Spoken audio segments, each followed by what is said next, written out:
Hello everyone, আজকে আমাদের টিফিনেতে হচ্ছিল কুমড়ো আলুর তরকারি, দেখতেই পাচ্ছ। আর আমাদের এখানে একজন মারা গিয়েছিল অনেকদিন আগে। আসলে সেটা হচ্ছে সুরজদের দূর সম্পর্কে কোনো জ্ঞাতি হবে, আর তারই আজকে ছাদ্য আছে।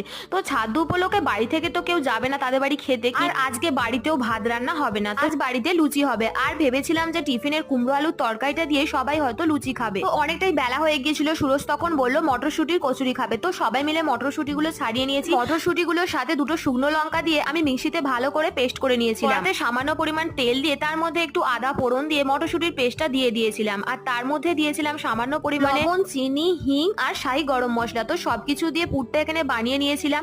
আর তারপরে এখানে আমি লেচিগুলোর মধ্যে পুরটা ভালো করে ভরে দিলাম। তো সব পুরগুলো মোটামুটি ভরা হয়ে গেছে, আর তারপরে একটা করে সব কচুরিগুলো বেলে নিয়েছিলাম। আর তারপরে শাশুড়ি মা উনানেতে এখানে কচুরিগুলো ভেজে নিচ্ছেন। মটরশুটির এই কচুরিগুলো দেখতেই পাচ্ছ কত ভালো ফুলেছে। এইদিকে এক গামলা আর এইদিকে এক থালা কচুরি কিন্তু ভাজা হয়ে গেছে অলরেডি। এর মতো ভিডিওটা এই পর্যন্ত।